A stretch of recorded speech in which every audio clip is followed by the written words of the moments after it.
My name is Gavin Evans, and this is my review of Darkman.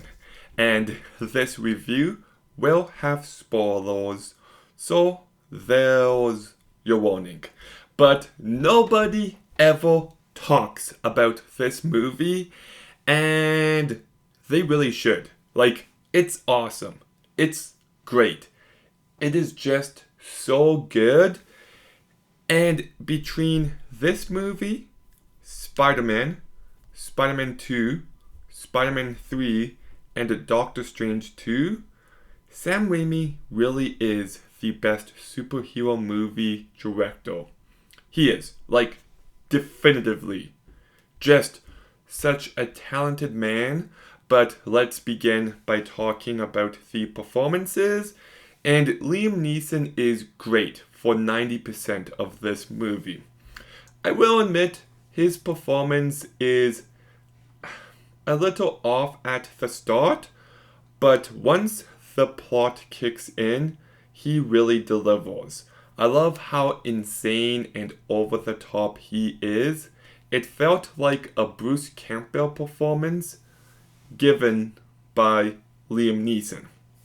But at the same time, he's also able to make you feel for him. He does bring real emotion to this character, and I was really impressed with what he brought here. And there was one scene at an amusement park, and this scene is peak comedy. It is hilarious, and it might be my favorite acted moment of Liam Neeson's career. But yeah, he's great. Then we've got Frances McDormand, who I loved in Fargo and 3 Billboards Outside Ebbing, Missouri. But I didn't care for her performance here. I just thought her character was lacking, and I never cared about the relationship as much as I should have. It's not a terrible performance, but it is disappointing. Then we've got Colin Friels and Larry Drake, who both give very good scummy performances. So the cast does its job well for the most part.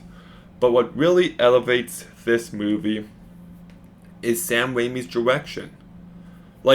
First of all, this movie looks beautiful. It has this incredible gothic feel to it, and I was blown away by the cinematography and the production design. And it really is a stunning work of art. I also love the music by Danny Elfman. I like how you can kinda tell it's the Batman score, but it's not Batman. It sounds Batman-ish, but not quite. And I thought that really worked for this movie. And I love how there's genuine emotion at times. This is a movie about a man who loses everything. He loses his wife, he loses his job, he's now someone else completely. And there are moments that actually hit you in the feels. You feel how tragic of a story this is, but the movie is also really funny. This movie is hilarious. It is so campy and absurd and over the top, and holy shit, is it great. It's so funny. It really, really is. And I love how this movie is able to be really stupid at times, and then really sad. That's a difficult tightrope to walk, but Sam Raimi pulls it off, and I really do love the makeup in this movie. I love how gross it can be, and I love the note that this movie ends on, where he just fully gives in to this new side of himself. It's actually quite effective, and I also really dug the 99-minute rule. Like, this movie sets that up so perfectly, and it adds stakes to some things that happen here. So it's very smartly written, it's a very entertaining movie, it is just so unique and interesting. Like, watch this movie and then watch Black Widow. Like, we used to get superhero movies with visions and campy humor and real sadness, and now we get slop. This movie makes me feel nostalgic for a time I was never alive in, and it's just really well done. But like I said, the foundation of the relationship is so ineffective here. It doesn't have the emotional weight that it needed. And the movie can be messy.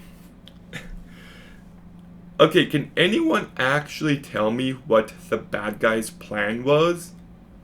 Like, he's building a city, and the movie paints it out to be this terrible, evil act.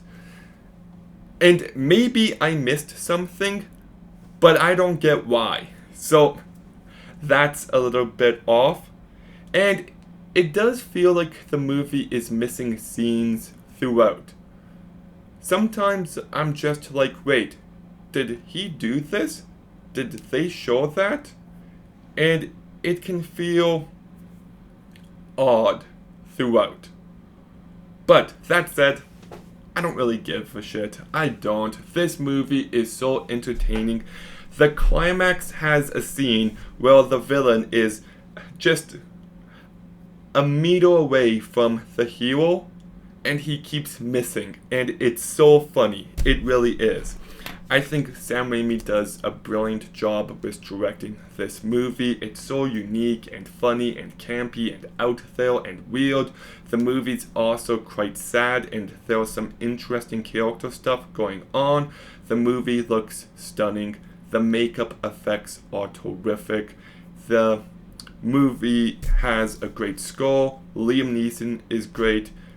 I can't recommend this movie enough. Just know what kind of movie this is. But I'm giving Darkman an 8.5 out of 10. In some ways, this movie reminds me of The Phantom of the Opera. It kind of reminds me of The Invisible Man. It kind of reminds me of the '89 Batman movie, but it also reminds me of the 60s Batman at the same time. Just so good. But Darkman, have you seen it? What did you think? Let me know in the comments down below. Make sure you like, comment, subscribe. Stay tuned for more videos soon. And Gavin,